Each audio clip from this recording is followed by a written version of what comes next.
وانا حصلتك بديتي الفيديو، علاش ما كتكملوش؟ حاول تكمل الفيديو باش تفهم المعلومه، باش ما تجيش عندي وتسولني على شي حوايج انا ديجا هضرت فيهم في الفيديو. وحاجه اخرى، بديتي الفيديو ياك قبل ما تكملو خذ واحد 5 سكوند من وقتك، دير ابوني حيت انا عارفك ما مابونيش ومع ذلك متبعني. خلي ابوني، خلي لايك، وخلي شي كومونتير زوين باش تشجعني وتحفزني ونقدر نعطيك حوايج كثار وكثار على كندا. يلا تهلا في راسك وكمل الفيديو، راه كاينين فيه بزاف ديال المعلومات زويونين متعلقه بالاطفال. هادشي الا كنتي كتفكر انك تجي لكندا، يلا بون كوراج خوت. السلام عليكم ومرحبا بكم معايا في فيديو جديد على قناتكم فيصل صبري المغرب في كندا.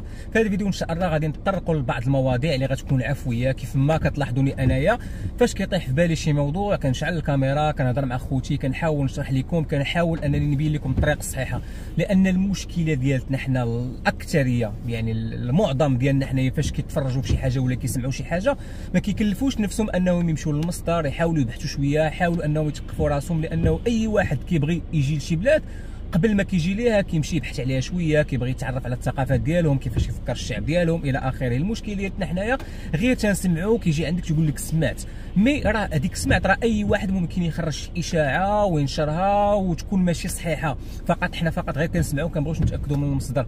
والمشكل الاكبر والمعضله الكبيره هو انه الاغلبيه اللي كيتفرج فيا، لان كنطرق بزاف ديال المواضيع اللي كتكون مهمه. واخر موضوع هو شرحت لكم جورني كيبيك اللي كاينه دابا حاليا، اللي لانسكريبسيون ديالها بدات في 29 نوفمبر وغادي تسالي في 10 جانفي. هضرت فيديو فقط فيه 8 ديال الدقائق، شرحت فيه بزاف ديال الحوايج، شرحت فيه كيفاش انك غادي تدخل تسجل، شرحت فيه وحطيت كذلك في الديسكريبسيون واحد الليان اللي فيه نموذج اكزومبل ديال سيفي كنديان.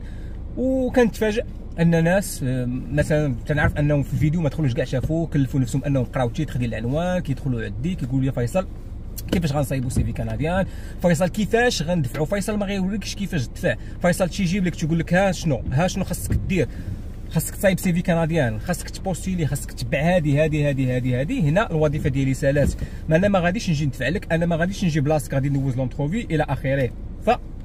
انا فقط كنشرح لك شنو خاصك دير، انت خاصك تمشي تبحث على راسك، انت خاصك تقلب الى اخره. واش كذلك بارطاجيت معكم حتى المهن اللي هما مطلوبين. وتخيل معايا انا كنحط لك ها هما المهن اللي هما مطلوبين، كيجي واحد عاوتاني في نفس الموضوع في نفس الفيديو كيسولك انا خويا عندي انا هاد الميتي هادي واش مقبول. انا ما غاديش نجاوبك لانني ديجا شرحت داكشي في الفيديو. انت ما قدرتيش تكلف نفسك حتى 8 دقائق انك تشوف ديك الفيديو، ما يمكنش لي انا غنخلي خدمتي، غنخلي المسؤوليات ديالي، غنخلي شحال من حاجه باش غادي نتفرغ لك نتايا ونشرح لك داكشي بلي ديتاي، ولا غنجي نصايب لك السيفي، ولا غنمشي انا غنبوستيلي في بلاصتك.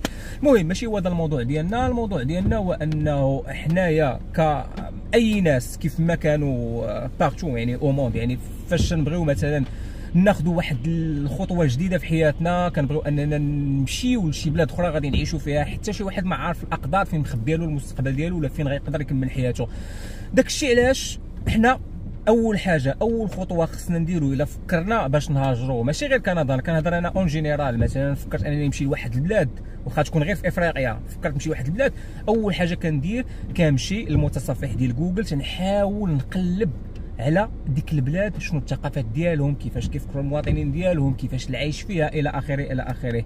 هادشي كامل المشكل اللي فينا حنايا هو اننا كنبغيو كل شيء يجي حتى لعندنا بلا ما نمشيو نبحثوا، بلا ما نديروا حتى شي مجهود. بحال هذوك الناس اللي مثلا في الوقيته ديال القرايه، مثلا بار اكزومبل ناخذ كمثال البكالوريا، كاين واحد الفئه اللي ما كيبغيوش يقراو السنه كامله، تيبقاو عاطينها للدوران، تيبقاو عاطينها التفليه حتى لاخر العام، تيبقى الامتحان واحد جوج سيمانات عاد كينوضوا كيبغيو يداركوا الموقف، ولا كيمشيو على انهم باغيين غير ينقلوا وتيقولوا غادي ننجحوا.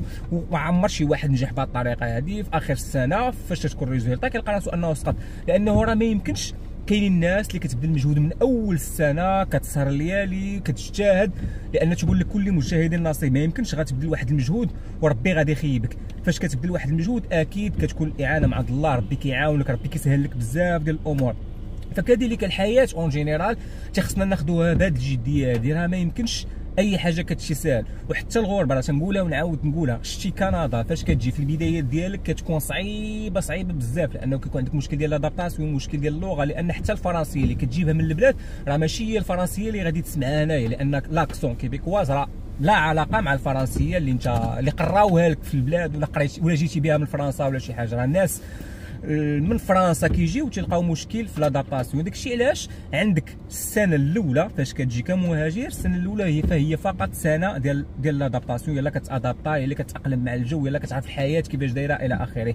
المهم السؤال اللي كيطرحوه بزاف وصراحه كيضرني في خاطري هو انك تسمع شي حوايج اللي ما لا اساس لهم من الصحه. مثلا مؤخرا كنوصلني واحد الميساج من واحد الاخت قالت لي شنو هو السؤال ديالها، قالت لي واش بصح الاطفال مين تيكونوا صغار تيربيوهم على المثليه؟ يعني راه فهمت السطا كيفاش هنا قالت لك تيعلموا الاطفال تيربيوهم على المثليه. حنا ما غنمشيوش بعيد، حنا غنمشيو عند الزوجه ديالي، سولتها قلت لها واش بصح نتوما فاش كنتو صغار تيعلموكم المثليه؟ شرحت ليها بحال ما هكا، قالت لي كومون صا كيفاش اش تخربق كيفاش كيعلمونا على المثليه. حيت قلت لها هذا السؤال اللي وصلني، الاخت شنو تتقول لي؟ قالت لي واش بصح الاطفال كيعلموا المثليه الى اخره؟ قلت لها نو ما كاينش هذا الشيء، انت كتشوف هي تيجي عند خوها، انا خويا كيفاش داير ما فهمتيني، متبع طريق الله كيصلي، وبسبب خوها واحد النهاريات جاب واحد الصديق ديالو كيبيكوا هضر مع الاب ديالو. شنو علاش جابو؟ قال لك بغى يمشي للجامع، علاش؟ لانه بغى يعتنق الاسلام. هو بسبب شاب مغربي زايد هنا في كندا، جاب واحد الصديق اللي هو كيبيكوا ولد لهاد البلاد هادي، علاش؟ باش غيعتنق الاسلام، غيدخل الاسلام. هادو هما النماذج اللي خصنا نشوفوا في حياتنا، هادو هما النماذج اللي خصنا ناخذوهم قدوه، لان اطفال الفاسدين كاينين بارتو. حنا في المغرب ما كتلقاش جميع الشباب ما كيحيدوش من الجامع، راه في المغرب راه كتلقى البزنس كيبيع الحشيش، كتلقى شاب صغير تيجريسي عباد الله، كتلقى المناكير اللي كيديروا في البلاد واقيلا ما كتلقاهمش هنايا. فاش سولت على هذا الموضوع هذا ديال المثليه داكشي قلت لك نو، حنا في المدرسه كيعلمونا نحترموا كل واحد. شاب مثلا، حيت حنا واش المثليين ما كاينينش في المغرب؟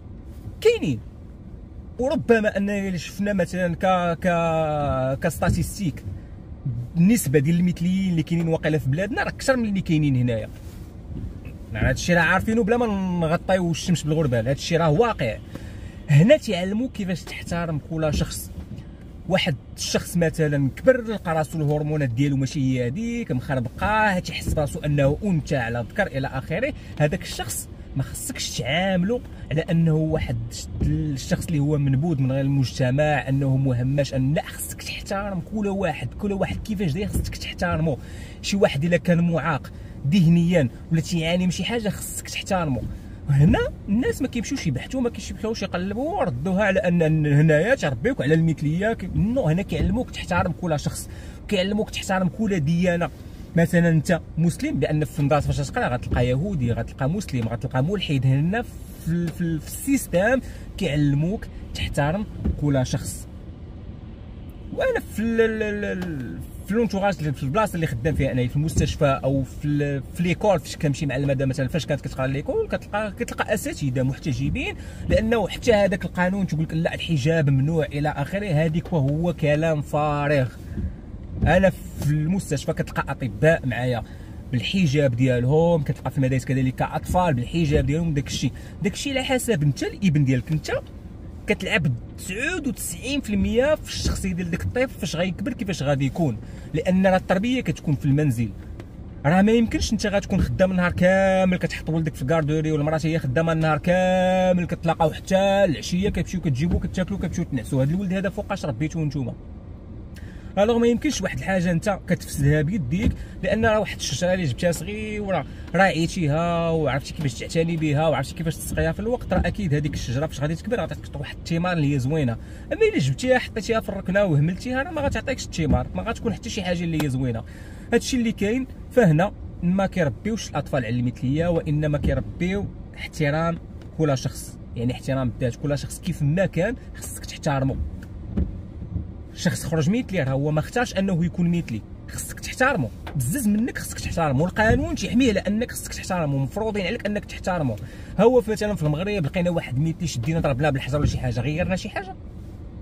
فقط ارتكبنا جريمه. لان حتى شي حد ما اختار حياته كيفاش غادا تكون. والله الوحيد بوحدو، الله سبحانه بوحدو اللي تيقدر انه يحكم على الشخص ويقدر يجازي الشخص. حنا فقط غير بشر، كلنا كنخطئوا، ما كاينش شي واحد فينا معصوم من الخطا، كاملين كنخطئوا، كاملين كنديروا الكبائر، كاملين تحت فينا ما كنخطئوا. غير الفرق بيننا وبين شي وحدين اننا حنا كنلقاو اننا متبعين طريق الله، كنصليو في صلاتنا، كنصوموا صيامنا، كنزكيو الى اخره. ومع ذلك ما حنا ماشي معصومين من الخطا. تقدر مثلا تكون جالس غير في قهوه تهضر في شي واحد ما كاينش معاك، تقول له عقلتي فلان، هذيك خديتي فيها اثم كبير، هذيك تتسمى من الكبائر، لانك تاكل لحم خوك وهو حي.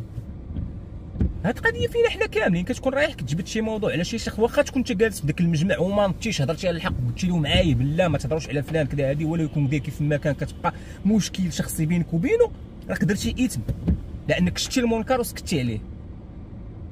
فوالا خوتي، هذه هي الحياه. وكيف ما كتشوفوا الجو الحمد لله امطار الخير. واللي تنقول لكم ديما انه راه الثلج اوفيسيالمون فاش تيكون رسمي، هانتوما كتشوفوا الثلج كامل اللي كنت راك لاحظتوا بالطومبيت اللي كنت بارطاجي معكم مؤخرا، الدنيا كانت غرقات بالثلج. فين هو الثلج؟ كله داب. وهذا عاوتاني سبب كنوريه للناس اللي هما غير تيسمعوا تيقول لك عندكم غير الثلج والبرد. هاي دابا كاينه 5 ديال الدرجات، حنا دابا في 3 ديسمبر. تنقول لكم حتى في الاواخر ديال ديسمبر عاد باش كيبدا يطيح داك الثلج ديال بصح اللي ما كتبقاش تشوف الدنيا، كتبقى تشوف غير البيوضيه حتى ديك شهر 4 تيبدا يذوب. الوغ الناس، وحاجه اخرى عاوتاني بغيت نناقشها معاكم، هو الناس اللي كيفكروا باش يجيو كندا على قبل الفلوس، من الاحسن يبقاو في بلادهم، من الاحسن يبقاو في بلادهم، لان الناس ما كتهاجرش على قبل الفلوس. والدليل هو انه هنا كتشوف ناس سمحوا في مناصب كبيره. راه تنعرف شحال من واحد كان جا طبيب في المغرب جا هنا شنو خدام طاكسي، شحال من واحد كان مهندس جا هنايا خدام خدمه اللي لا علاقه. الانسان فاش كتهاجر لانك كتشوف شي حوايج في بلادها اللي ما غاداش تقدر تغيرها، لان يد وحده ما كتصفقش. وإلا انت بغيتي تغيرها راه بلا ما نهضروا، اللي بغاو يغيروها راه مشاو 20 عام ديال الحبس بلا ما نجبد الاسماء. داكشي علاش الناس فاش يفكروا الا راه كتوصل بهم فهمتيني العظم، ما تيبقاوش قادرين يشوفوا المنكر، ما تيبقاوش قادرين انه يعيشوا واحد الحياه اللي كيحسوا بها انهم فهمتيني الحقوق ديالهم مسلوبه، ما عندهم حق انهم يهضروا، ما عندهم حق يعبروا على باش كيحسوا بزاف ديال الحوايج. راه عاوتاني كذلك النسيب ديالي فاش راجل لهنايا تقريبا اكثر من 40 سنه باش جا لكندا، كان خدام في شمان دي فير، كان خدام في السكك الحديديه، مرسم الوظيفه ديالو مع الدوله الى اخره، سمح في كل شيء. جا لهنايا، وفاش جا لهنايا قال لك انا ما فكرتش انني نجي هنا باش ندير الفلوس، جيت هنا باش نقلب على عقليه زوينه، نقلب على فهمتيني نحس براسي كانسان، نحس براسي انني فهمتيني عندي وجود في هذه البلاد هذه، ماشي فقط واحد الانسان كيحمل واحد الجنسيه ومقابل ديك الجنسيه ما كيستافد حتى شي حاجه، كيحس براسو انه غريب في بلاده. هذا واقع كنعيشوه. شحال من مره في شي حالات كتحس براسك انك غريب في بلادك، فاش كتبغي تطالب بشي حاجه اللي هي من حقك مثلا كوثيقه ولا شي حاجه اونتر بارونتيز كيف ما كانت، كتحس براسك انك غريب في بلادك. هذا واقع الخوت، هذا واقع حنا كنعيشوه. فاش كتجي لهنايا كتلقى فهمتيني بغض النظر عن الجنسيه ديالك ولا شكون نتايا ما كيشوفوش هذا الشيء. اي حاجه بغيتيها ولا اي مصلحه تقدر تقضيها غير في التليفون، كتحس براسك انسان، كتحس براسك انك لو وقعتي في شي ازمه ولا شي مشكل ولجأتي للامن كتلقاهم واقفين في جنبك، كتلقاهم واقفين معاك فهمتيني. ماشي مثلا كيكون عندك مشكل كيشوفوا فيك ولا كيشوفوا داك المشكل على انه لا شيء. وبامال دي فوا وقعت في تجارب اللي اضطريت ان مثلا يكون الامن واقف ولا شي حاجه، وفاش كيجي الامن عرفتي كيعطيك واحد القيمه بحال ما عرفتش، بحال وقعت شي حاجه بحال لا فان دو موند ولا ما عرف شنو. وشحال مره الامن فاش كيجي عندك تقول لك شوف ما ترددش باش تعيط لينا، ولو تكون الاشياء بالنسبه ليك انت كتبان لك تافهه فبالنسبه لنا حاجه كبيره، يعني ما ترددش كيف ما كان المشكل، كيف ما كان كبير ولا صغير ما ترددش انك تتصل بنا. كذلك اي وثيقه ولا اي مصلحه كنبغيو نقضيوها ما كنلقاوش مشاكل. هذه هي الحياه. على هكا الناس كيهاجروا من اجل الاستقرار، من اجل حياه كريمه. هادشي اللي كاين الخوت، ونتلاقاو في فيديو اخر في موضوع جديد ان شاء الله. بالنسبه للناس اللي هما غيجيو ويجيبوا الابناء ديالهم كونوا مرتاحين من جهه الابناء ديالكم في المغرب. الا ما اهتميتيش بالابناء ديالك، الا ما تقربتيش فيهم، الا حيدتي ديك العقليه انك خصك تربي ولادك بواحد الطريقه اللي هي قمعيه، لان التربيه ما كتجيش بالضرب، التربيه ما كتجيش بالغوات، التربيه كتجي بالمصالحه مع الاطفال. خصك تصالح معاهم، خصك تقرب لهم، خصك تنزل العقليه ديالهم كيفاش كيفكروا هما. نسى على انك انت هو الاب، لان حتى انت داك الاب فاش كنتي صغير راه كانت عندك افكار طائشه، ما كنتيش عارف بزاف ديال الاشياء، كنا كنخافوا اننا نناقشوا والدينا لان عارفين الوالدين ديالنا في ديك التربيه اللي رباوهم جدودهم، واحد التربيه اللي هي فهمتيني مسدوده، ما كيبغيوش يسمعوا لنا، كنا كنخافوا منهم. اما هنايا كيربيوك باش تكون عندك ثقه في النفس. كان عندك شي مشكل سير ناقشوا مع الاستاذ ديالك ولا ناقشوا مع الاب ديالك، خاصك تكون عندك ثقه في النفس. المشكل كيف ما كان، حنا المشكل ديالنا في صغرنا كنا كنخافوا لان كانت العصا، حنا اي حاجه كانت عندنا عيب، لا عيب خصك تاكل العصا. هنا ما كاينش عيب، هنا نو خصك هذاك اللي عيب خصك تنزل العقل ديال ولدك بلاتي هي احسن. لا ولدي راه هادشي عيب، علاش كتعطي دلائل؟ لان شحال من مره كنديروا شي حوايج الاب ديالك كيجي كيضربك بلا ما بلا دلائل، بلا حتى شي حاجه، كيضربك علاش الله اعلم، ما كتكونش عارف حتى راسك علاش كليتي العصا، المهم ضربك علاش؟ حيت هذيك عيب، حيت هذاك الاب ديالك ولا الام ديالك في جدودها حتى هما قالوا لهم عيب، حتى هما والديهم ما شرحوش لهم. هذا هو المشكل. داكشي علاش كتلقى حتى في بلادنا كتلقى اطفال تيخرجوا فاش تيكبروا تيمشيو للاجرام، كيمشيو للمخدرات، كيمشيو بزاف ديال الاشياء لان والديهم ما تقربوش ليهم، ما تصاحبوش معاهم. هذا هو المشكل الخوت. حتى هنايا كتلقى مثلا مشيتي غير المساجد هنايا قسما بالله وتمشي للمسجد كتلقى عامر بالشباب، الشباب ديال 12 عام 13 عام 14 عام 15 عام 20 عام كتلقاهم في المساجد هنايا. علاش؟ الناس ما يبارطاجيوش معاكم هذا الشيء، فقط احب الولاد صعاب، وهذوك الولاد صعاب انت ربيتيهم، لقيتي لهم وقت، راه ما ربيتيهمش انت، ربوهم الكور. حتى في المغرب الا ما اهتميتيش بولادك، الا ما ربيتيهمش تربيهم الزنقه. راه هادشي اللي كاين الخوت. المهم سمحوا لي نفعت في هذا الفيديو، راه فاش كنفعل الا حرقه غيره على ولاد بلادي، ما كنبغيش انهم فقط انسان غير يسمع ويكون واحد الفكره ويكون فهمتيني صافي كيسمع. عمرك تسمع، سير بحث وسير قلب، ربي يعطيك عقل باش انك تبحث باش تعرف تقلب. هادشي اللي كاين الخوت. بقى لي الا نقول لكم تهلاو لي في راسكم كاملين، والسلام عليكم. نخليكم شويه مع الاجواء هذه الممطره، صراحه اللي اجواء زوينه، ما كاينش الثلج كامل داب تقريبا 100%، من شحال هادي هو دايب، فقط مره واحده طاحت ديك الطومبيط، من موراها راه الجو بدا كيزيان عاوتاني كيسخن. ها هما ابار الخير الحمد لله الخوت، وهادشي اللي كاين. تهلاو.